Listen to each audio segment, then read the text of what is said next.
On this episode of Purposely Curious, I sit down with Leone D'Antonio to discuss whether or not we believe in UFOs.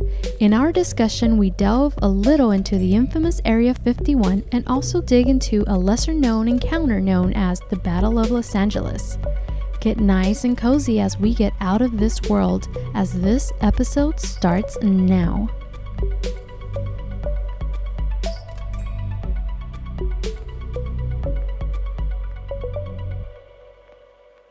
Hey Leone, how are you? Hey Mary, I'm doing well. How about yourself? I'm doing good. Thank you for joining me once again. It is an honor. How has this quarantine life been treating you lately? It's been fun. Yeah, you're not getting bored yet? No, I'm extremely bored. Oh. No, I'm just Well, kidding. I hope this is something to do. I mean, Yeah, it's a learning experience. It's like, I'm so used to the busy life of just working long hours and not being here at home all that much. And then now that I'm here, it's like, okay, cool. I can do all the things that I've always said, oh, someday when I have I'm going to have time. And it's like, well, now I have all the time in the world. And I'm like, I don't want to do them, Yeah, I don't blame you. I do not blame you whatsoever. How about yourself? How you doing? I'm doing good. I didn't leave the apartment since Friday. I work Monday through Friday. So I've been here just a hermit, And then today I cleaned the apartment, listened to music. I treated myself, ordered takeout. Nice. So yeah, that's what I did. I cleaned and I mopped with the Swiffer jet. Yeah, speaking of, you are the cleanest girl I've ever met in my life, ever. No, there's no way. You want to bet? I've seen your place and it's like spotless and it's like so neat and like everything's put away and it's in order and it's like, where everything is. And I'm like, are you serious? Yeah. So you've never been to another girl's house that was neat? No, girls are crazy, man. It's like, you've always meet this one person's girl you're dating or whatever, or even a friend or whatever. And I'm just like, oh my God, like you're so messy, So I've just kind of surrendered to the thought that I think all girls are that way. Of course I'm stereotyping and, whatever, but it's like, come on. Well, I'll take that as a compliment. Either Yes. that or you're holding back on your past and you're like secretly in the army or something, right? No. Well, growing up, I wasn't very clean. I remember my mom scolding me to do stuff and I was lazy as hell. I mean, lazy. That's funny. Yeah.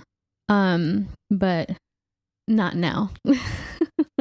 Too funny. I will tell you that I dated a guy, who was, I don't know if I should say. Oh, come on. You could say. He was so good looking, and I couldn't get over the fact like that his place was like messy. And I would always tell him like, pay me and I'll clean your place. Like, That's funny.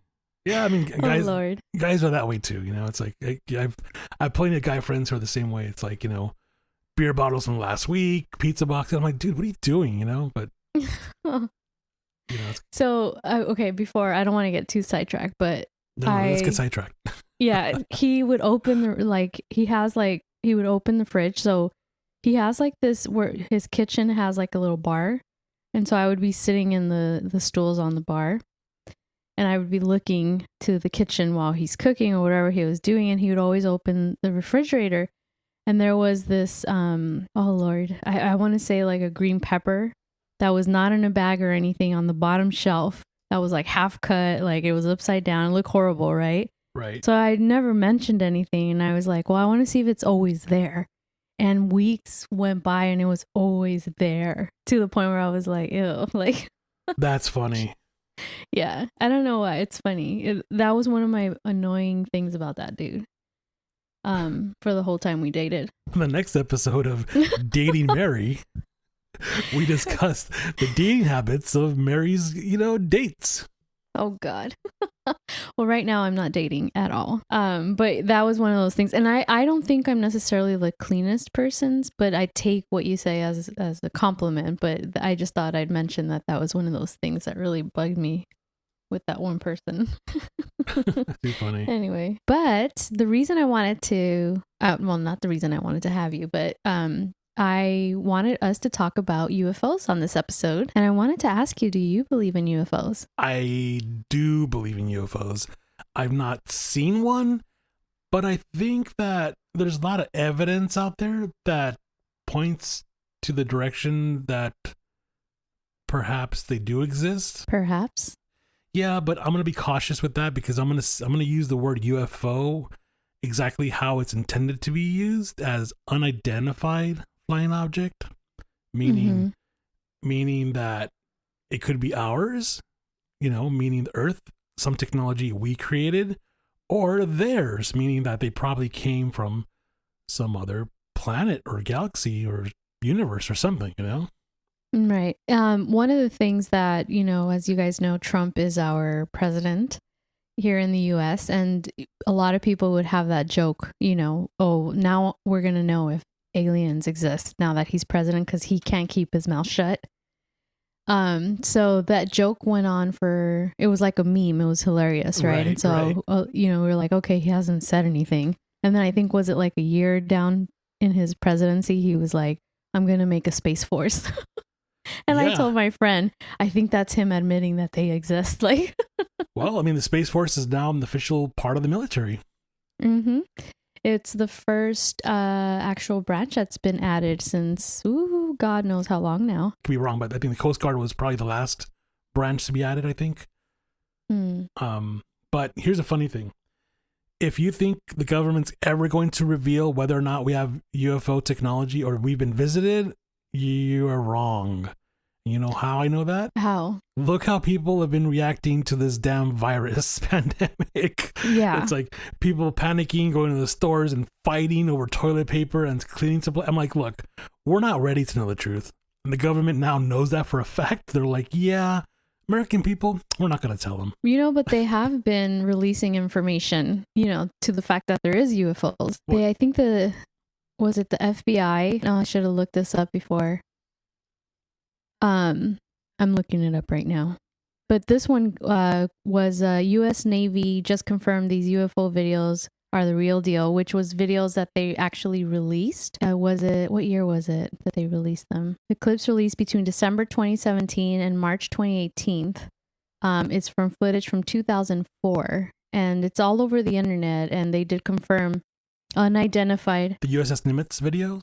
Actually, the U.S. Navy actually did acknowledge that some footage that was online, which was recorded in 2004, which was released in December of 2017 and March 2018, was of actual targets that they could not, were an unidentified flying object.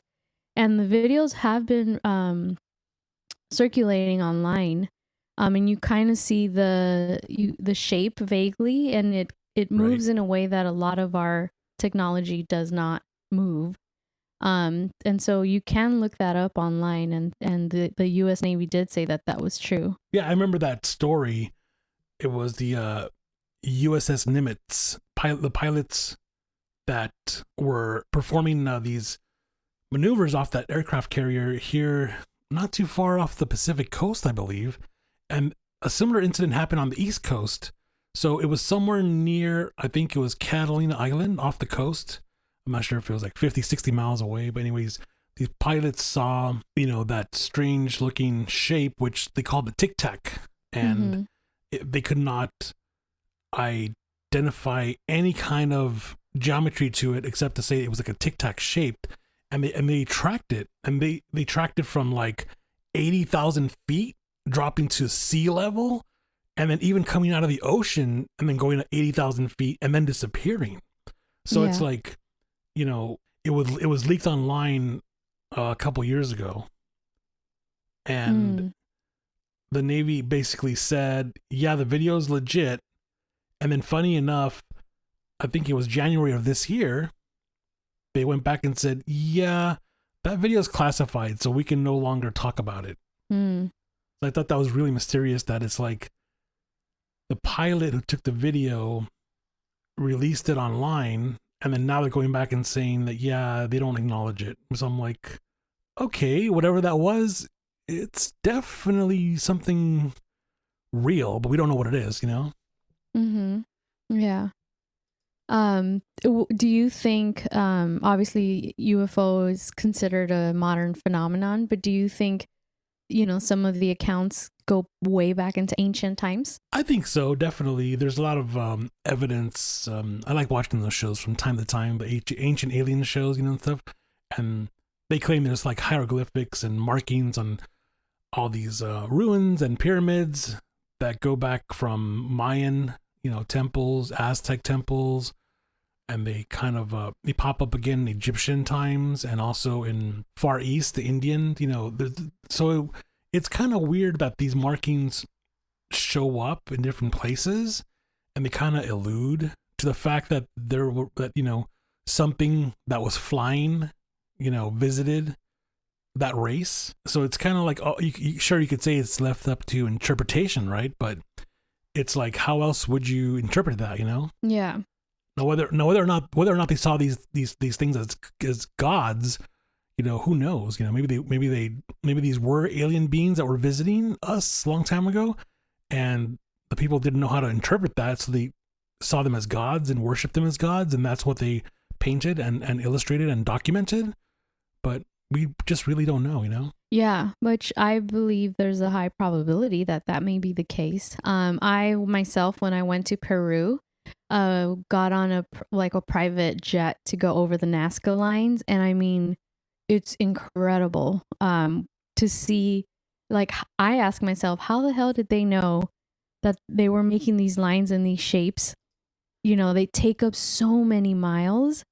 It blew my mind. So I believe they like, what message to who? How are they trying to get it across? And how the hell did they know that from an aerial view these hieroglyphics would be seen? Right. So I'm fascinated by the Nazca lines. It was amazing to see, and just to see the huge immensity, the size of them is ridiculous.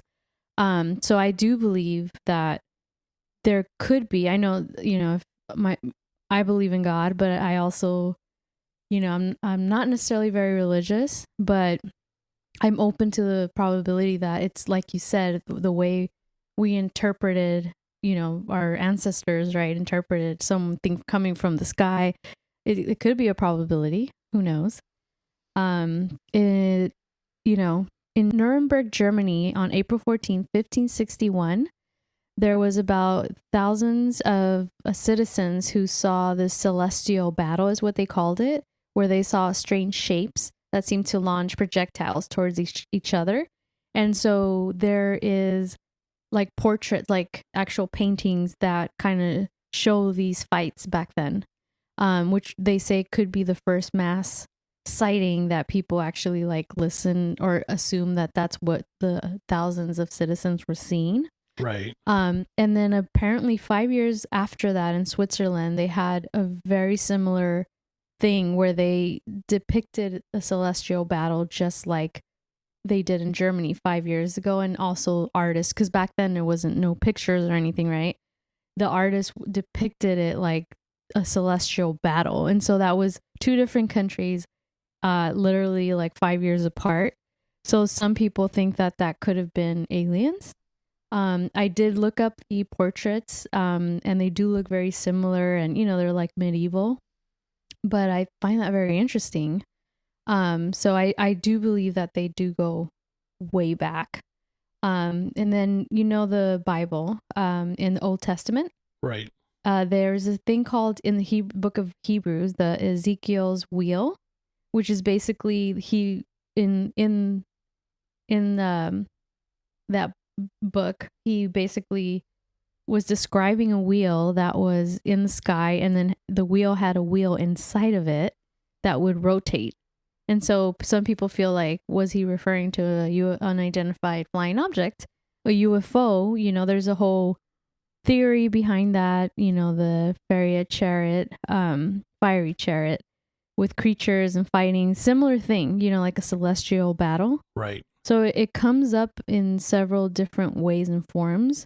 It's just hard for us to know if they're true or if we're interpreting it as they could be UFOs historically.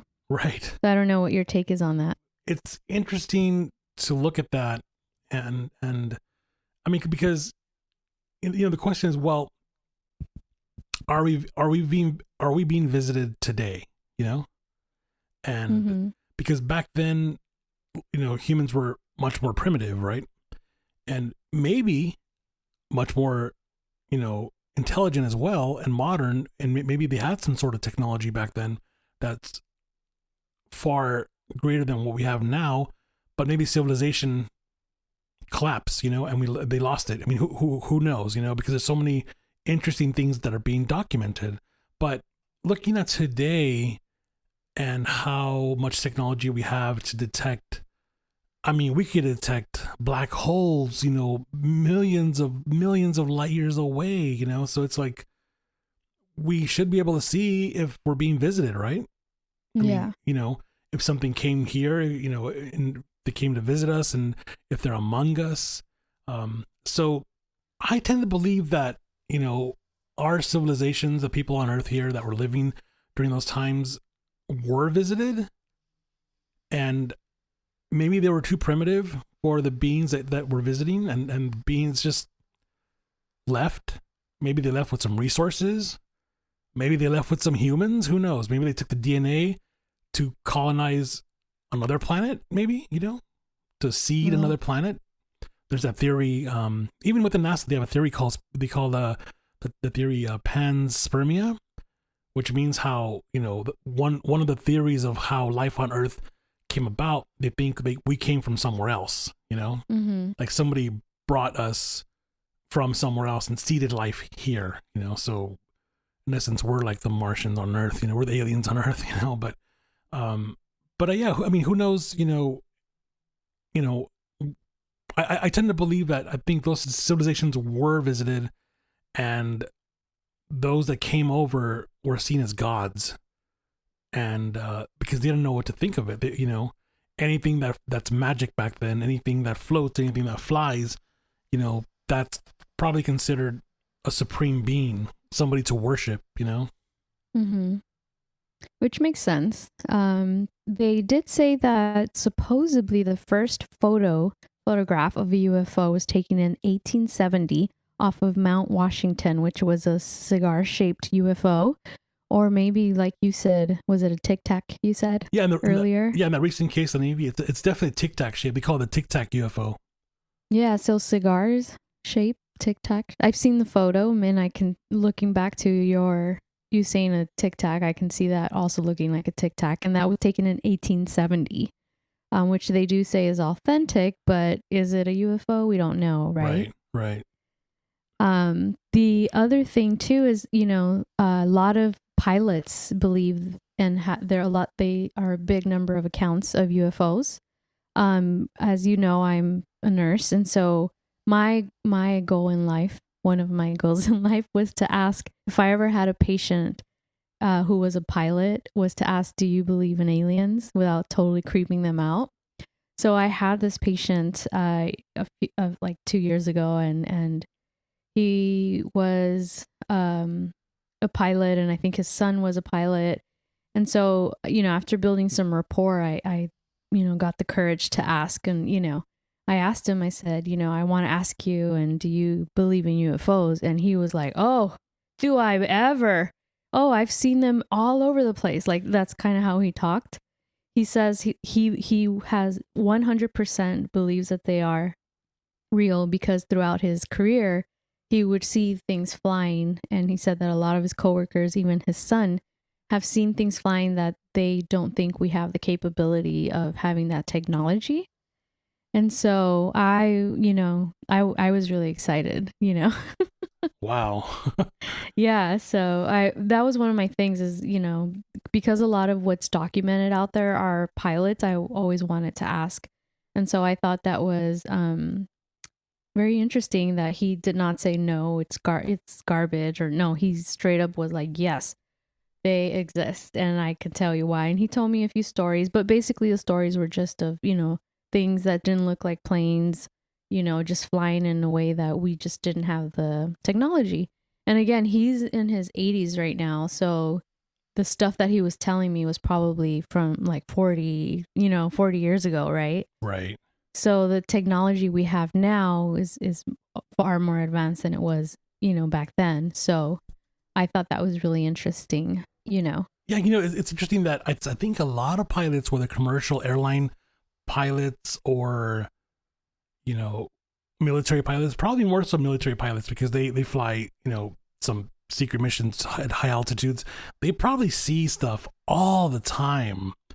And whether or not the government, the Pentagon, has to, classify their sightings, I don't know, because it's like, it seems like some of them get leaked, they talk about them, and then sometimes you just don't hear about it till later after they retire, But I got a feeling that they see stuff all the time because there's just stuff out there, I mean, there's a lot. And then the other thing I wanted to talk about was in ancient Egypt, there's a theory of, well, again, this is just a theory. You know the all-seeing eye. Yes. So you've heard of a lot of, in the present time, there has been, I guess, witness accounts of, the stealth technology where they can't see it in the radar when they call to report it. But we have stealth technology now. Right. But they'll say that it's shaped in a triangle and, with the middle, they all said that the middle part had like a light to it. And so some people think that the all-seeing eye was probably what the Egyptians were seeing from the sky. That matches that, pyramid or the all-seeing eye with the triangular thing flying over them. And maybe that's why they have that in all their carvings in the pyramids. Right. Had you heard that before? Yeah, I did, definitely. And it's also funny where that appears. I think that's on the dollar bill, right? Yeah, it's also on the dollar bill. Yeah. Yeah, so that I thought that was very, very interesting. And then the US is known for having stealth technology that came what is that military plane? I can't think of it, but the radars will not pick it up. The stealth fighter? Yeah, I guess that's what it's called. Yeah, the F-117 stealth fighter or the B-2 bomber or the stealth bomber. Yeah, so some people feel that we got that technology from UFOs that maybe the government has recovered. And, Area 51 is one of the most famous crash sites, supposedly. And so there have been people who used to work in, that area and they're retired and now they're speaking out supposedly. And they say that they were trying to back engineer the stealth armor back then. And so maybe that's where we're getting our technology from as far as those stealth airplanes that we were just talking about. But that's a theory that's out there because, a lot of people believe they're conspiracies. But I don't know if you've heard of that as well.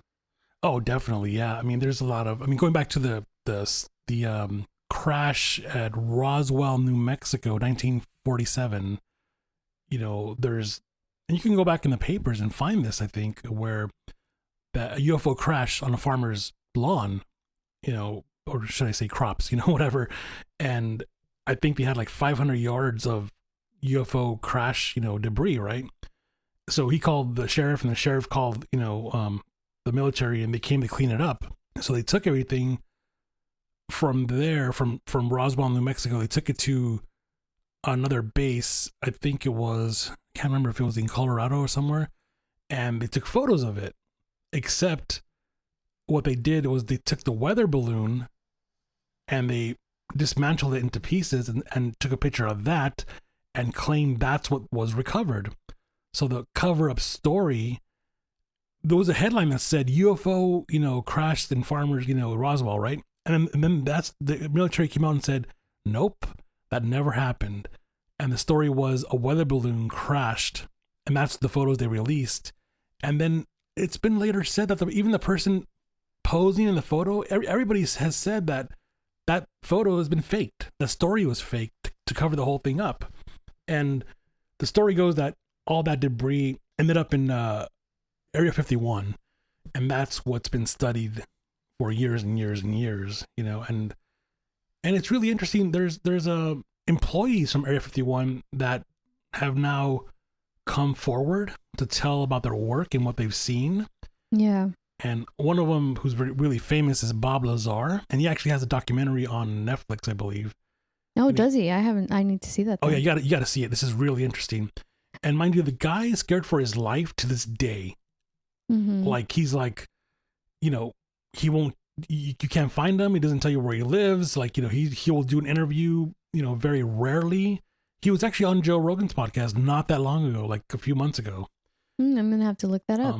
But yeah, it's really crazy because he talks about the stuff that he saw and how and it's interesting because he's like, look, these are elements, these are chemicals, these are metals that we use on Earth today, but how we use them can change their properties, right? So a simple thing like carbon, you know, which is a lot of things that we use, right? And, you know, a lot of things are based on carbon that we make here and you know, that are even living. But he's like, yeah, if you add a certain electrical field to it or something, it changes and it becomes, you know, invincible or becomes indestructible or changes shape or something, you know? So it's really interesting how he described the properties of some of these parts that belong to UFOs. But yeah, he's a very interesting guy. He's very credible. So there's, you know, a lot of people, you know, that have been saying like, oh yeah, I never worked there and this, whatever. But it's like, no, he's very, like, you can definitely dig up and find out that he did come from working at Area 51 for a while. Yeah, I think I might have seen him on a few shows, but I will look up that documentary just because I find all this information very intriguing. And around the time of Roswell, because a lot of the documents in different government agencies have been declassified, right? Is there are, you know, increased claims of worldwide, you know, UFO sightings at that time, you know, and so they all started departments, just like the US did, Brazil did, France. There's a lot of countries. And so it seems like it was the US was having a lot of UFO, unidentified flying objects. And so the governments in different countries started like these groups that would investigate and look into them. Right. And ours was called the Blue Book Project, where they would look at all the claims, you know, and see if they were real or not. And the only thing that was very interesting that you said, the balloon, that comes up a lot, right, where they think it's a weather balloon. And I'm like, wow, the government's really like stupid. Like, yeah. Like for everything they would say, like either it was unidentified, they couldn't figure it out, or their claim was it was a weather balloon. And so that to me, I thought was really weird. But if you go on the CIA, FBI websites, you can see a lot. Obviously, not everything is declassified, but there's a lot of stuff that, you know, is being declassified because people are requesting them for free press. So I thought that was very interesting that you said the weather balloon, because that's something that you see over and over. Yeah. Is that they keep claiming. At least back then, you don't hear that so much now. Right. But back then, it was always a weather balloon. So I thought that was pretty lame. It's funny. I have a short story to tell you. I worked for JPL NASA for a while, and while I was there, this is before I went into, you know, the health sciences, into the biomedical field. But when I was there, you know, they were trying to push me into going the engineering route, you know, so they actually, you know, paid for my college, and I got to work there. And it was a great place to work. And it's funny, my first week on the job, my boss gave me an office and said, all you have to do is just empty out the filing cabinet. And I was like, what? Yeah, sure. What do I do? He's like, yeah, there's a special recycling, you know, bin that they get picked up once a week, whatever. So internally, all the documents get shredded because some of the stuff is top secret, you know, especially the department that I worked in, you know, we're in charge of making sure the rockets, or building the technology that makes the rockets, you know, deliver the payloads in space and stuff. So I was fumbling through it, and one of the books I came across was top secret classified schematics to engine components to the SR-71 jet, which was used back in the 60s, and I think maybe up until the 70s. And if you've ever seen the X-Men movies, that's the actual jet they use, the black one. And there's one on display in Palmdale. Like, you can actually go to Palmdale, California. It's an outdoor like museum, and you can actually walk up to it, like, and touch it. You know, you can see it, you know, and it's one of those technologies that it could go like Mach, I don't know what it was, Mach 5, like it can travel like 5 or 6 times the speed of sound, like so incredibly fast, you know? And that was one of the things that came out of Area 51, you know, built by, I can't remember if it was Lockheed or Boeing, one of those companies, and of course NASA, and then, you know, Area 51. It was highly classified, and it wasn't until, you know, they started releasing, you know, video footage of it and all that. And that plane can travel, I think it was like up to like 80 or 100,000 feet. And so it's super high up there, like at the edge of space, you know. But it was so funny when I had these books. It was my first week on the job, and I'm like, I so want to take this home. I so want to take this home. And I'm thinking, oh my God, if I took this home and I got caught like on the way out, I'd be arrested and like I'd lose my job. You know? Yeah, very tempting. So tempting. But it was actually like the pages were like in red ink, so they can't be photocopied, you know. And then it like every page was stamped, you know, classified. The whole thing was top secret. And but it's been declassified ever since, you know. It's been like now those books are tossed. They're useless, you know. But but it's so funny. I actually like wanted to keep one so bad, you know. Oh, someone else would have probably done that. I'm sure probably somebody did, you know. I mean, it's you know, that stuff, the information's useless today because it's like now we have much, you know, bigger, better technology that we don't see. Like, you know, like whatever we hear about in the news is already old. So if somebody says, "Oh my God, declassified something brand new," and it's like, no, that's probably already 10 years old. You know, like the stuff that we don't see, all the secret stuff, probably buried in Area 51 or being tested there daily, is the stuff that we're never going to hear about, you know? Yeah. Yeah. And I think too, when, you know, the government is smart when they declassify stuff, you know, it's like decades and decades later. So the general public probably doesn't give a shit. Right. It's just the people who are looking for that information because, you know, a lot of it is uploaded to their websites. Right.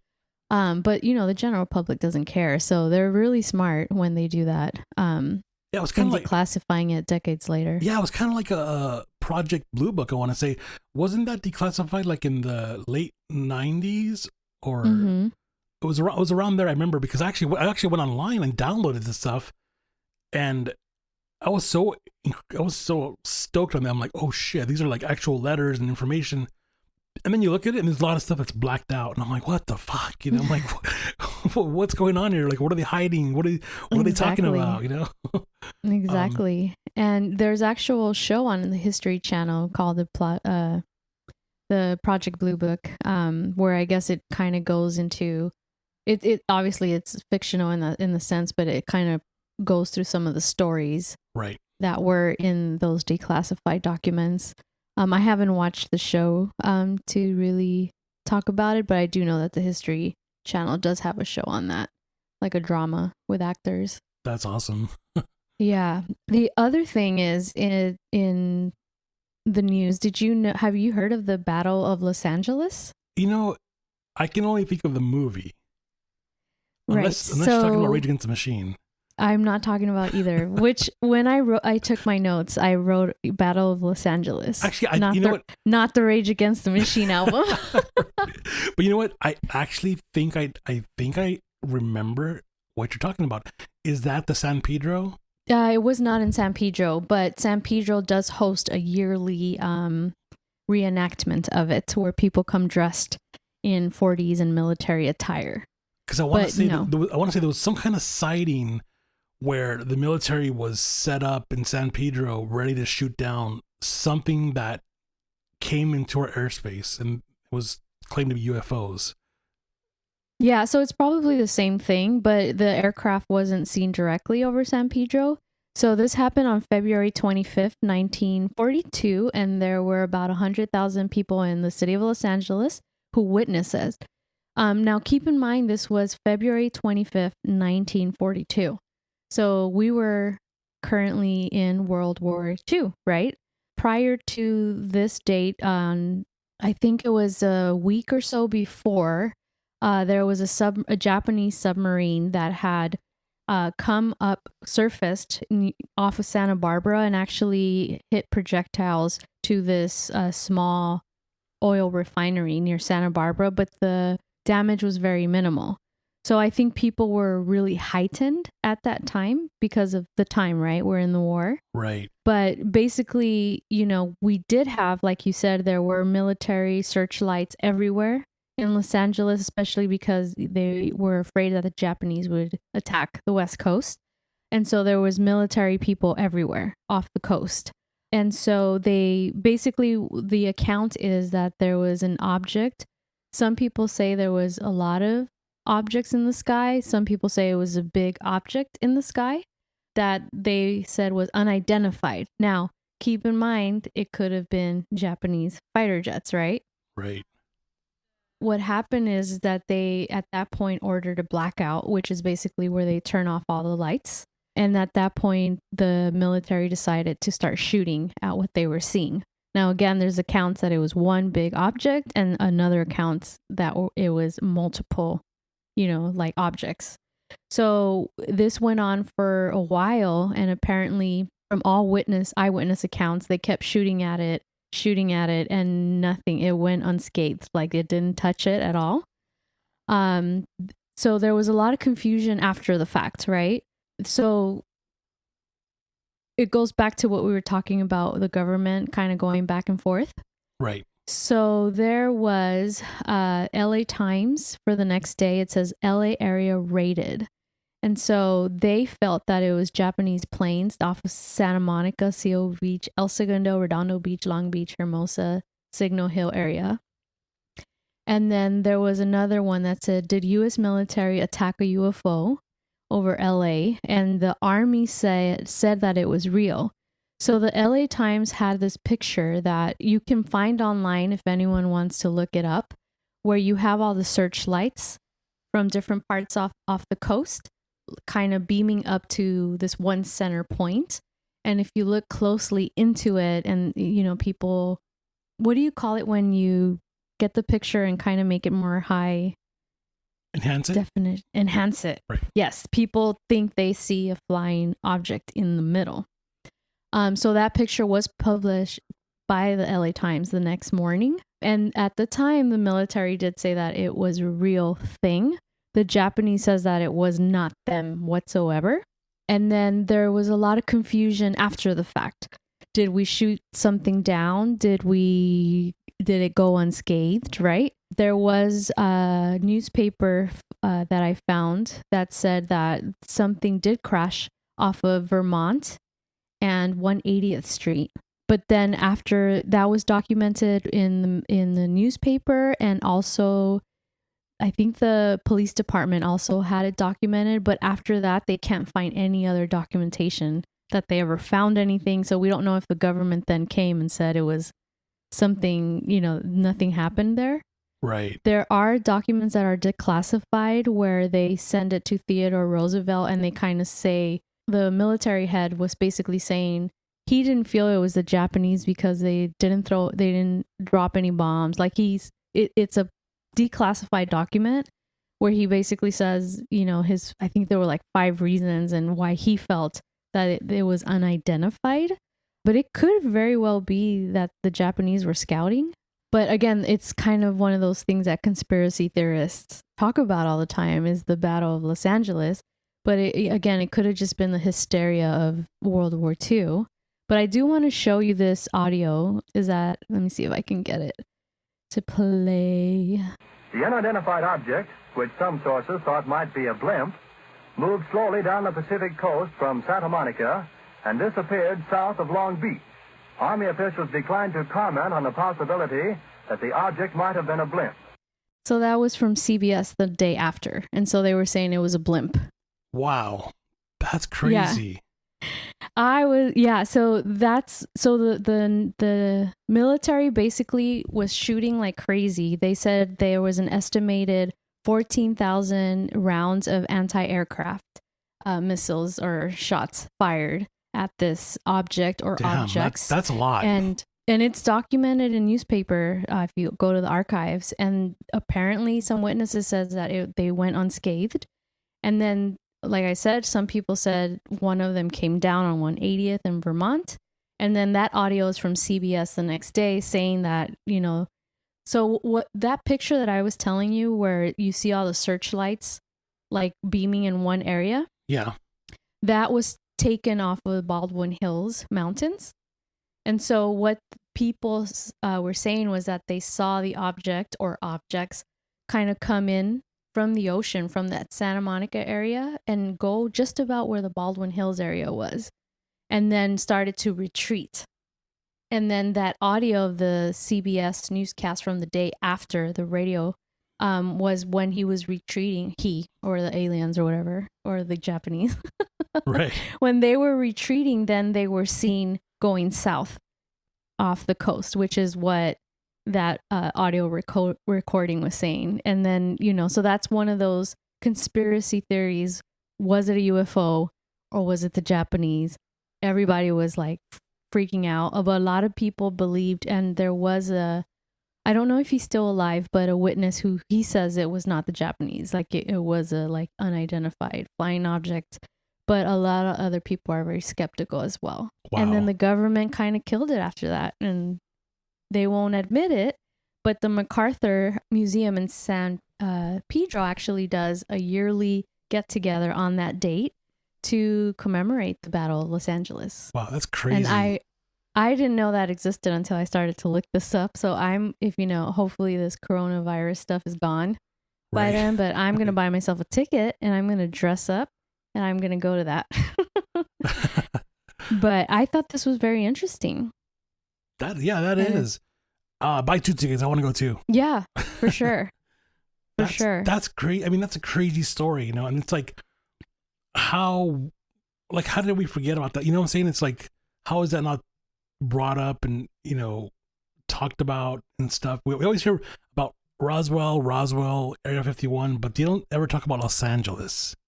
Mm-hmm. So it's like, that's a case that, man, I would love to know the truth, Yeah, and honestly, if you Google the Battle of Los Angeles, you're going to see vague things, but the information is out there. And so I thought that was really interesting, being that we live out here in LA, and I'm sure a lot of cities have their own stories, but this was pretty big. And again, it could have been the hysteria of just entering the Second World War.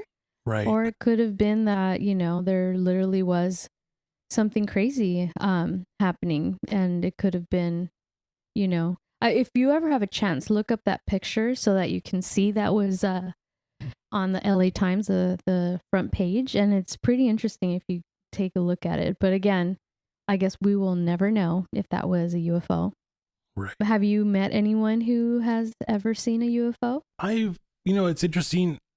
The people that I met who are either pilots or astronauts, at the time, it never occurred to me to ask them that question. And I'm really bummed about that, because I kind of wish that I did, because I know that some of them would just blow it off, and just laugh, It's kind of like every single president that we've had since the 40s has been trying to disclose UFO, whether it's a crash or alien or whatever existence of them or not.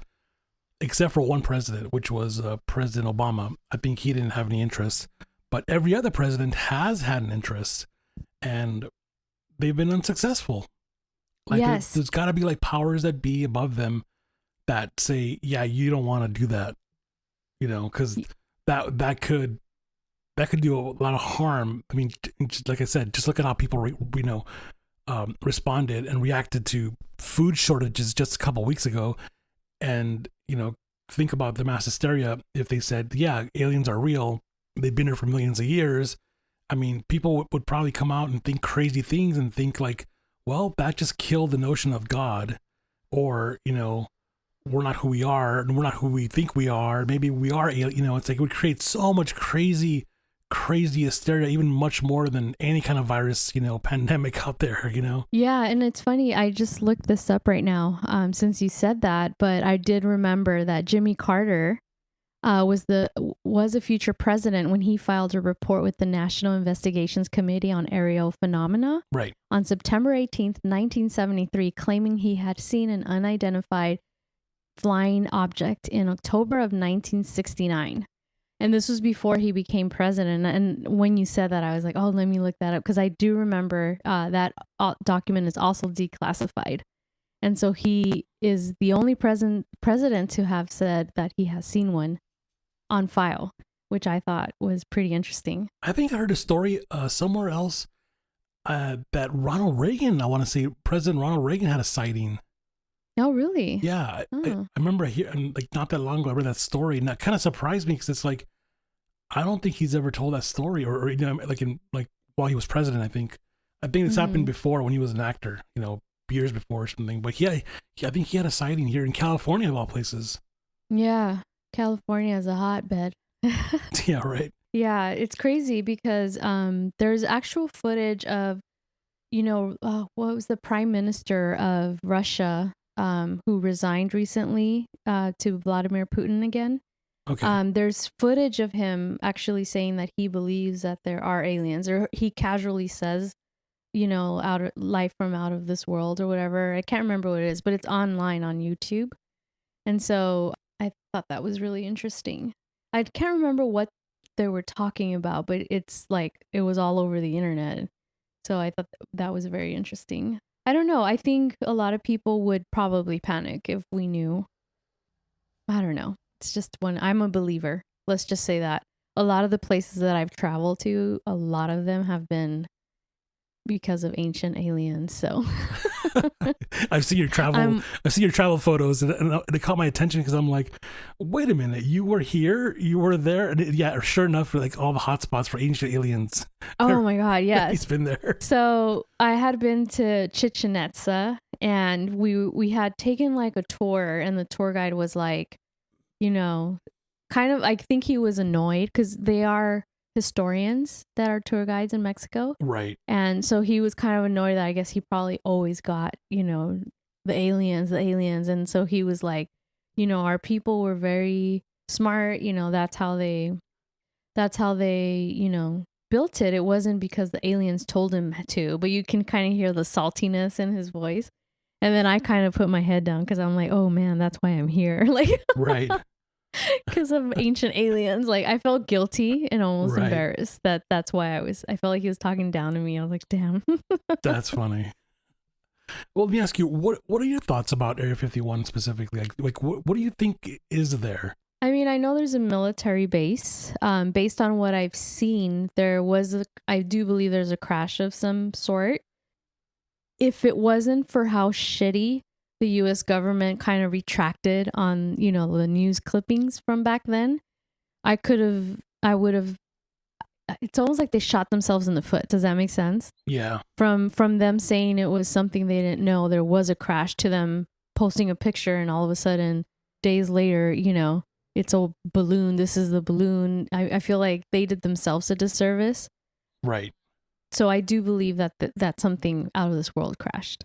But what that is or what they have, I don't know. The amount of secrecy in that area, you know, makes me believe that that's probably what happened. So I think I do believe that. Yeah. There's an interesting YouTube channel that I started watching months ago. This is like back in December, during the holidays when it was slow and I was just kicking back, relaxing, you know. I came across this YouTube channel, and you could probably find it if you just Google Area 51 and Christian. I think the guy's name is Christian, I think. So if you Google Christian Area 51, it's a YouTube channel, and this is the guy who he goes to the gates of Area 51 or the highways near it almost every weekend. So every weekend he's just out there in his truck and he's telling you, hey, you know, this is the last spot you can gas up because the next 150 miles is nothing, you know, and this is where I'm going to this gate. And guess what? You know, I'm being watched, and he shows you photos and video of who's watching him from these white Ford trucks from a distance, you know? And it's really interesting because it's like they follow him and these trucks come out of nowhere. Like there's nothing in that area. It's vast desert mountains, you know? And all of a sudden the truck comes out of nowhere and you see him in the distance following him or stalking him, you know? But yet they never come close enough to stop him or to ask him questions or even drive past him.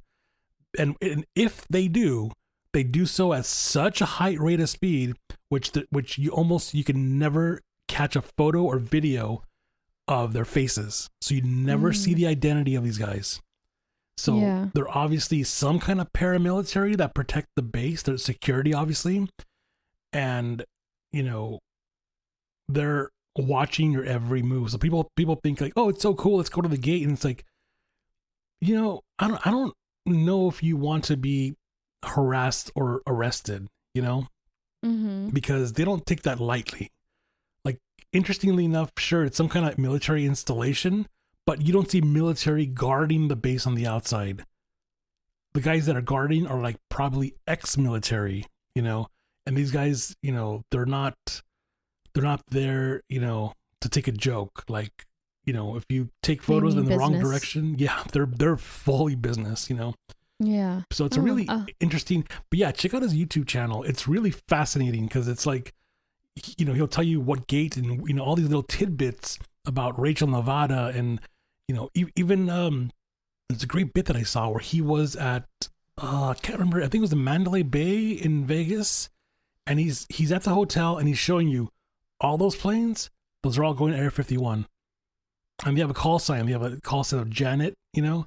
So they always, the radio comm, they always say Janet, you know, Janet Airline, Janet 15, you know, and the employees board the planes daily from the Las Vegas airport into those special planes, and they take off in this different direction than every other plane.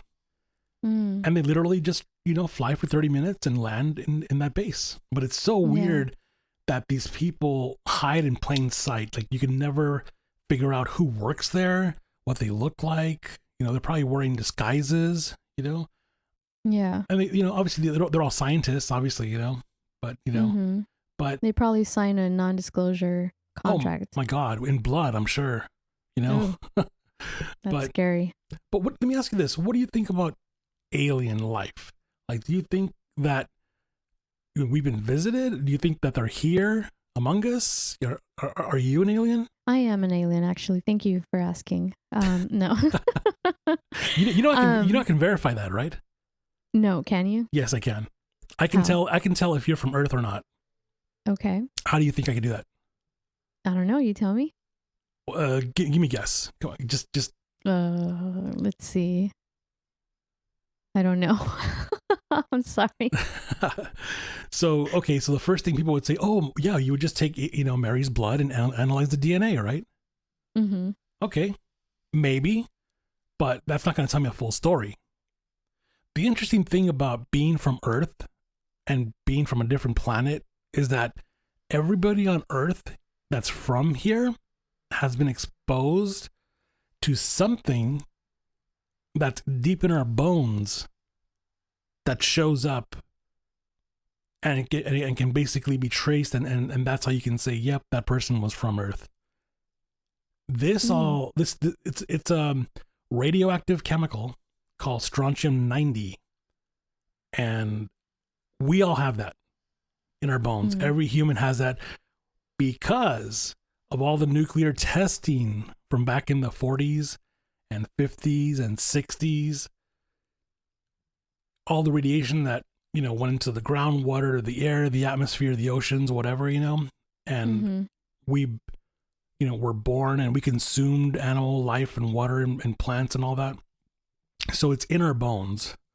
Right. And if you were to search for strontium-90 in humans, it'd come up positive. You know, we all have it. But for some extraterrestrial being, probably would not have it because it's such a unique radioactive, you know, tracer element that infuses into our bones, but they would not necessarily have it. So you could probably say, yeah, that person's alien, you know? Yeah. But you would only be able to do that by extrapolating that from the bone? Or is it blood work? I think, I'm pretty sure it's just the bones. So you'd have to be dead. No, they could do some kind of biopsy, I'm sure, you know? Yeah. I don't know if it's your blood. I don't know. I don't think it is, but I know that that's where it attaches. You know, because in medicine they use radioactive tracers all the time. You know, when they do like bone scans and they inject the dyes into your, you know, so that into your bloodstream, so that it lights up the CT, you know, or MRI. Those are medical grade radioactive tracers. Those are common. You know, so in a very similar sense, we already have the strontium-90 embedded into us. And if we did some kind of, scan for it, it would show up positive. Yeah. Yeah. So going back to your question, I do believe that there is aliens. Now, whether they look like, what we see in the movies or on TV, I don't know. For all we know, they could look like us, right? And they put us here, right? But who knows? I'm open and a believer. So I believe we're not alone. You believe we're not alone? Yeah, I do. Do you think that they look like us? That they behave like us? They might, yeah. We just don't know, right? Maybe we'll have to look into accounts by I'll see if I can find people that know or someone who might have. Yeah. I mean, I wonder, I wonder if it's like, were these beings experimented on and, forced, to have a baby that was a hybrid human and alien, and by that, I don't mean like little green men alien, but in the sense that they perhaps, there's all these stories, right, of being abducted, and there's probably a story out there of somebody being abducted, experimented on, and brought back here, and then maybe they have kids, and their kids are now half human, half alien, but yet we don't know it, Yeah. Some people say that because I know there's different blood types out there, but there's one that's very rare.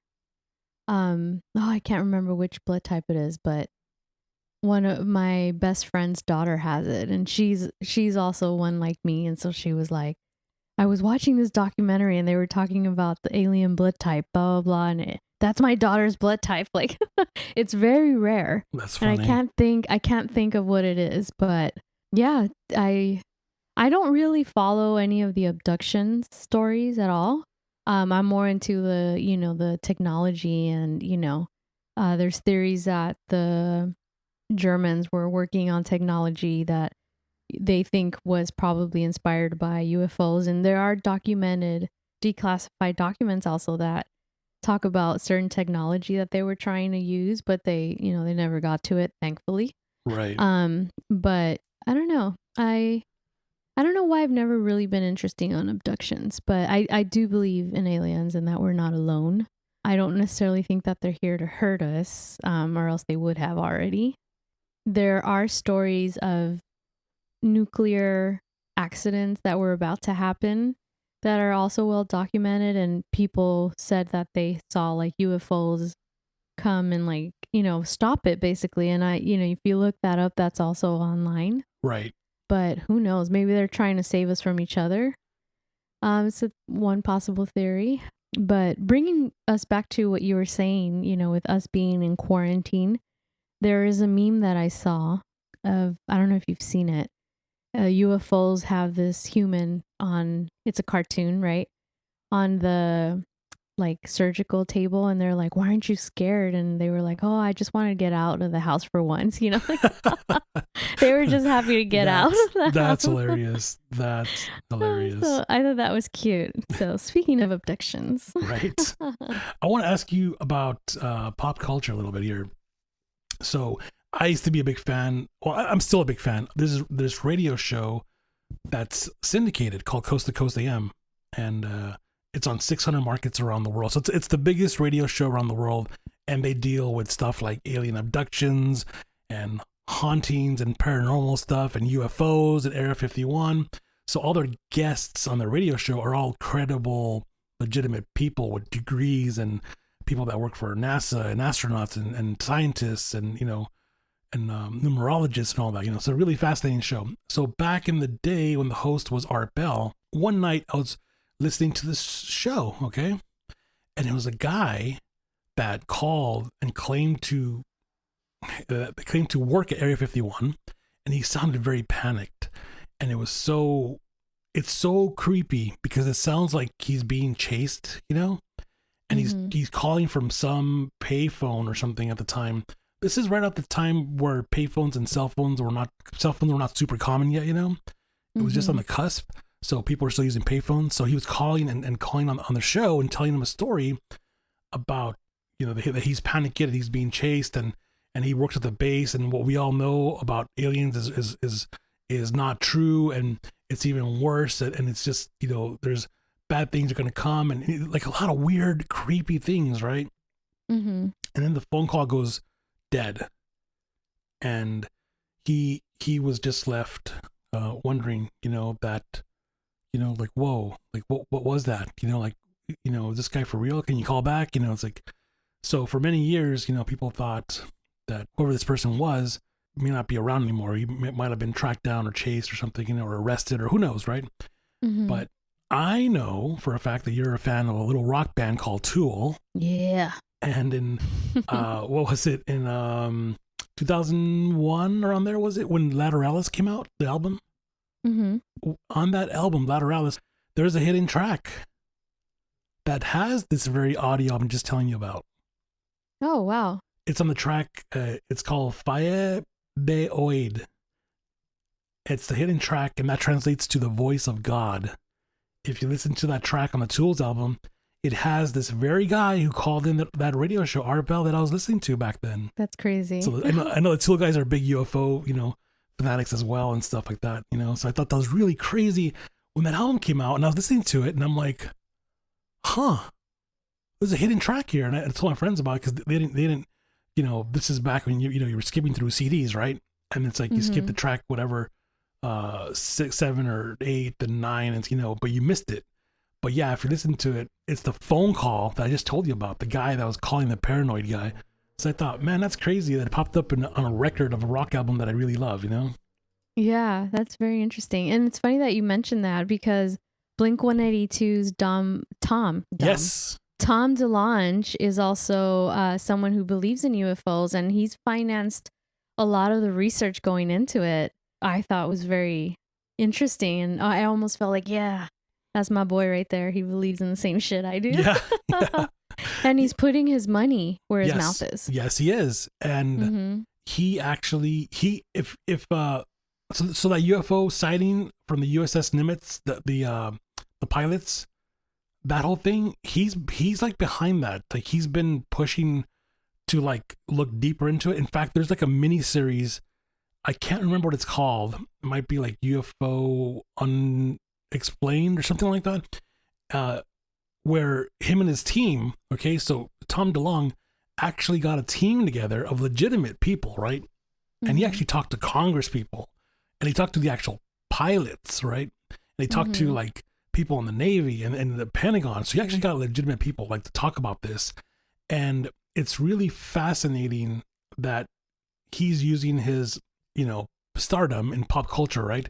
But not because to say, hey, I'm the guy from Blink-182. Like, and it's like, no. He's actually saying, I am deeply fascinated with this. I take it serious. Here's my team of people that are also taking it serious, and they're very credible.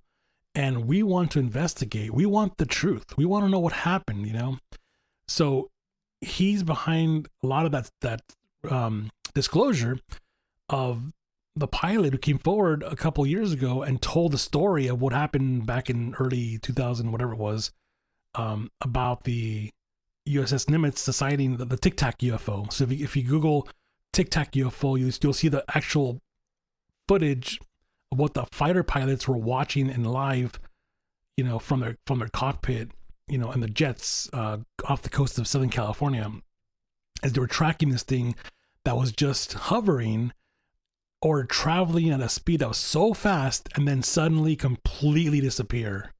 And it's like, our military has some pretty badass technology. Like, things don't just disappear, So that to me is one of the more fascinating recent UFO sightings and video evidence. And even though you can't see much, and I think the video is not that long, it's just a few minutes long, or maybe 10 minutes at tops, maybe, right? Something like that. Can you see my screen? No. Okay. So I actually, as you were talking, looked this up. Now, yes. So basically, yes, I see now. Okay, so that's the same video I was talking about, and I didn't realize that he was behind the leak. Yes. So this says the Navy just admitted that Blink-182 member, right, leaked the actual UFO footage, which was the footage I was telling you about earlier. So I'm reading this and I was like, oh, wow, I had no idea. Yep. So basically, he founded an organization in 2015 called Stars Academy of Arts and Sciences, which was what I had seen in the article earlier that I said in the beginning of the show. And so they had published 3 videos, and I guess it's from his company, of an unidentified aerial phenomena, which is what I had told you earlier. Right. I just didn't realize the company that leaked it was his company until right now. While you were talking, I was Googling. That's crazy. Yeah, that's the TikTok video.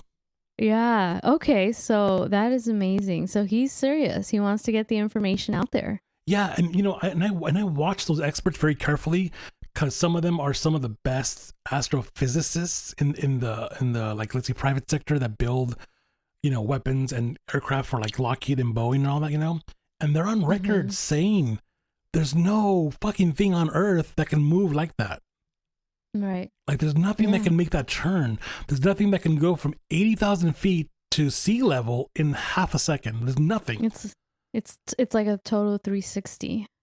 Yeah. At one point, he totally turns around. Yep. Yeah, it's crazy. Yeah, that's amazing. I have some new knowledge now because I had no idea. I'm glad you brought up Tool, because then it made me realize that this was his company that leaked it, and then eventually the Navy and the government had to admit that it was real. So yeah, and the funny thing is, like I told you just a month ago, 2 months ago, 3 months ago, they kind of said, yeah, it's declassified. Like, they don't want to talk about it anymore, No. And I'm like, wow, that's a mystery. Yeah. But I'm telling you, Trump just admitted by starting the Space Force that we are not alone. At least I'm sticking to it, my story there. I mean, that's a possibility, who knows, Well, thank you so much for joining me. I think we could probably go hours and hours talking about this. There's definitely a lot of theories out there. Like, for example, the pyramids, the Inca ruins, how did they build these things that even now with our technology, we wouldn't be able to build, right? There's so much stuff out there that makes you wonder, right? Because we think in modern society we're very advanced. Right. So it's very interesting to kind of look into what's out there as far as information. And I think everyone should really have an open mind. I know that we want to live in our bubble of that it's just us, but the universe is so big, and there is life on other planets. They might not look like you and me, and it might be a microscopic bacteria, right? That's lurking in Mars or something like that. So we're definitely not alone when we look at it from that perspective.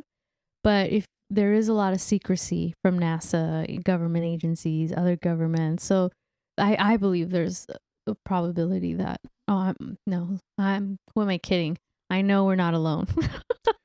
Yeah, especially, when you look at now that we're able to see deeper and farther into space with all the technology that we have. And now the scientists over the last 10 years have been saying that, we're not the only planet in a Goldilocks zone. Goldilocks, the story of the porridge, being not too cold, not too hot, but just right. Mm-hmm. So there's plenty of other planets, they call them exoplanetary systems, whatever it is, that are in that zone, meaning that they have their own star like we do, the sun, right? And there's not just a few, there's like thousands, if not millions out there in our galaxy that can possibly have the proper temperatures to harbor life. Yeah. So it's like, if there is that possibility, then there's also the possibility that these amino acids came together and formed some kind of primitive life form at some point, and evolution, kept going, and maybe they crawled out of the sea, just like, maybe we did, if you believe in, evolutionism, and we evolved from, something crawled out of the ocean into something more amphibian and more, eventually, more humanoid. And then eventually, as a human, that we know what we are today.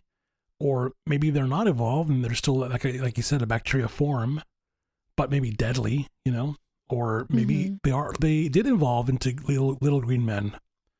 But the possibilities are out there. And I think that we live in interesting times where we have a technology that we can, not just go back to the days of Plato or Socrates and just make these scientific hypotheses, It's like, no, we can make them and we can test them and we can see them, and then we can develop, test, and build and you know, to test new things and check out new things. So we live in those interesting times, and science and medicine is just improving, you know, more and more, to the point where every day now we make greater and greater advances for the sake of, you know, science, in terms of trying to figure out, are we alone? I think these are pretty exciting times. I think that we just definitely might get, you know, proof in our lifetimes, some kind of proof that we are not alone. That would be great. I'm totally for it. Me too. Yeah. So anyway, but this was very exciting. And I do believe we could probably do another one and delve into it more, because there's so much information out there. Yeah. So I appreciate it. And, you know, thank you for doing another show with me on a pretty cool subject. Yes. And remember that the truth is out there. Ooh, that's horrible. That was trying to do the X-Files song. That was horrible. Oh, man. Yeah, I do what I want. Yeah. And that's why I'm an alien, Leone. Yes, you are. Well, thank you so much, and I hope you stay safe for the next week. Thank you as well. We will talk to you soon. We'll talk soon.